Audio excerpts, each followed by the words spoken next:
morning. Good morning. How you doing today? Praise the Lord today for another beautiful morning. And I praise the Lord and thank Him for all of you who watch these devotions on Facebook or YouTube. I appreciate your comments and your prayer requests, asking for prayer. And I ask for prayer from you, that the Lord will guide me and I'll listen to the Lord and follow Him through all that He's called me to do. I want to talk to you about the church today. The church, what it is, why it is. And I want to read to you from Matthew chapter 16, verse 18, a very familiar scripture. It's where Jesus is speaking to the disciples. And in Matthew 16 and 18, He says, "And I say unto thee, that thou art Peter, and upon this rock I will build my church, and the gates of hell shall not prevail against it." So you look at this here, the church. He said, "I'll build my church upon this rock, and the gates of hell will not prevail against it." Jesus used a play on words here. It says to teach the disciples about the church.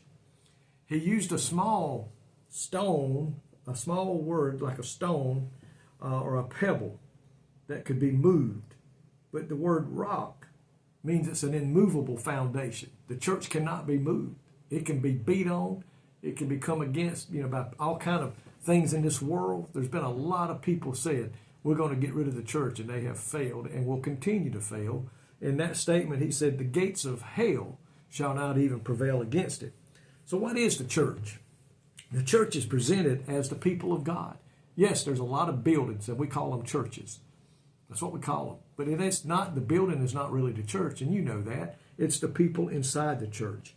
The church has been called out of the world into the kingdom of God. The church should be separated from the evilness that is in this world today. That is what we are combating. That is what we're fighting against as we try to win people to the Lord. The church is the temple of the God and of the Holy Spirit. The truth about the church demands separation from unrighteousness and worldliness. The church is the body of Christ. This indicates that no one church exists apart from the vital union of the members that are in the church with Christ. It says here, the church is the spiritual fellowship. This involves the indwelling of the Holy Spirit and the baptism of the Spirit. The Holy Spirit must be present in churches, working in churches, leading the people, guiding the people, convicting the people in the way and what we should do. The church is a spiritual ministry. It's ministered by gifts bestowed upon the people that the Holy Spirit gives them.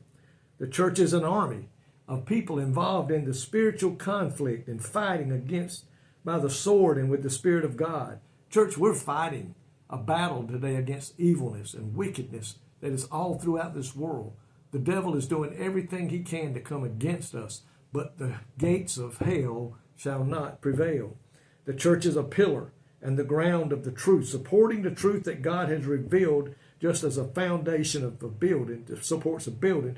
The church, you and I, the church, are supposed to uphold what thus saith the Word of God. We're not to compromise it. We're not to water it down. We're not to take parts of it away and then to add other parts to it. It says, we today are the pillar and the ground of the truth that is found in God's Word. The church is a people with a future hope. Our home is not in this earth here below. We're just strangers passing through, as some old songs say. The hope centers in the return of Christ for His people. He is coming back for His bride. He is coming back for His church. Are you and I today a part of the church, a part of the kingdom of God? The church is both invisible and visible. It is invisible, is the body of the true believers united by their faith in Christ.